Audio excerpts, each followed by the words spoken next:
बिस्मिल्लाहिर्रहमानिर्रहीम। अस्सलाम वालेकुम डियर व्यूअर्स, आई होप आप सब खैरियत से होंगे। आज की इस वीडियो में एक दफ़ा फिर तज्ज़िया करते हैं उस बच्ची के इंटरव्यू का जिस बच्ची के साथ F9 पार्क इस्लामाबाद में एक नहायत ही बुरा वाक़या पेश आता है और वो 2 लोगों के हाथों ज़्यादती का शिकार होती है। ये बच्ची अपने बॉस के साथ या अपने फ्रेंड के साथ या अपने किसी भी ऑफिस कोलीग के साथ वहाँ पर जाती है F9 पार्क में, और वहाँ पर एक ट्रैक पर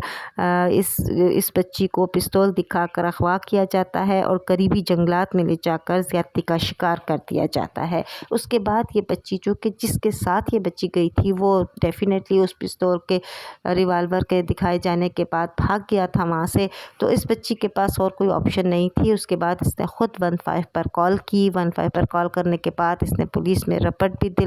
लिखवाई और अपना मेडिकल भी करवाया, और उसके से भी ये साबित हो गया कि इस बच्ची के साथ 2 लोगों ने ज़्यादती की है। अब इस बच्ची का जब इंटरव्यू मैंने सुना तो मुझे ये बात बिल्कुल समझ आई कि ये बच्ची बहुत कॉन्फिडेंट बच्ची है, आला तालीम याफ्ता बच्ची है, जो ख़ुद अपने तौर पर और ख़ुद मुख्तार है, ख़ुद अपनी ज़िंदगी गुजार रही थी। और सबसे बड़ी बात यह है कि बहुत अच्छे तरीके से इसने इस केस को हैंडल करने की कोशिश की, और बजाय इसके कि उस वक्त ये किसी तरह से पैनिक का शिकार होती, इसने 15 पे कॉल करके ख़ुद अपने मसले को हल करने की भी अपने तौर पर कोशिश की। बहरहाल अगर इसमें सबसे अहम किरदार चूँकि वालिदैन का होता है, और वालिदैन ताहाल इस बच्ची के बारे में ये सब नहीं जानते। अब ऐसा क्यों कर है, तो इसकी सबसे बड़ी वजह तो ये आ जाती है कि बहुत सी ऐसी बच्चियां हैं जो अपने इलाकों से दूर यूनिवर्सिटीज़ में पढ़ती हैं, इन शहरों में आती हैं, यूनिवर्सिटीज़ में पढ़ती हैं। उसके बाद इनके मुलाजमत के मौक़े मिलते हैं, ये डिफरेंट जगहों पे इंटरव्यूज़ देने के बाद मुलाजमत करती हैं और हॉस्टल में ही रह जाती हैं।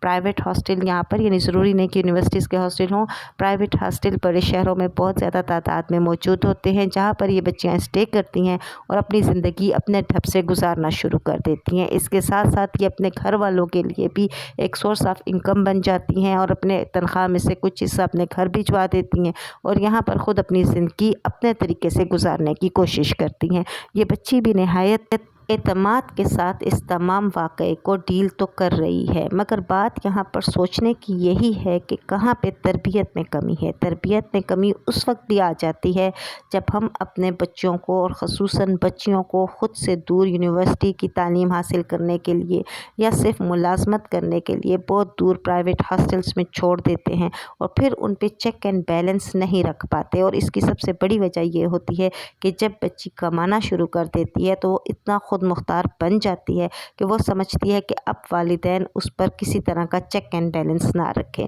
दूसरी बात आ जाती है दीन इस्लाम से दूरी की। जी हाँ, दीन इस्लाम से दूरी इस तरह से कि वो बच्ची या कोई भी बच्ची जब ये समझने लगे कि वो किसी भी महरम ना महरम के साथ कहीं भी किसी भी वक्त जा सकती है, शाम के बाद घर से बाहर निकल सकती है, उसे कोई रोक टोक करने वाला नहीं है, उसकी अपनी मर्ज़ी है। क्योंकि मुलाजमत तो एक वो अपनी मर्ज़ी से कर ही रही है, अपने वालिदैन की इजाज़त से, मगर इसके अलावा भी अगर वो टाइम टू टाइम किसी भी जगह निकलने के लिए रेडी रहेगी तो उसे किसी भी तरह के हालात का सामना करना पड़ सकता है। इसीलिए हमारा मज़हब किसी हद तक इस बात से मना करता है कि आप लोग नामहरम से मत मिलो, नामहरम के साथ मुलाकात के लिए किसी दूर जगह मत जाओ या तन्हा मत घूमते फिरो। और ख़ुसूसन हम इस्लामी जमहूरिया पाकिस्तान में रहने के बावजूद ताहाल इस काबिल नहीं हुए हैं कि हम अपनी बच्चियों को ये सिक्योरिटी प्रोवाइड कर सके कि वो बच्चियां तन्हा कहीं भी जा सके। बहरहाल ये एक ऐसा हादसा है जिसने बहुत से वालिदैन की आंखें खोली होंगी,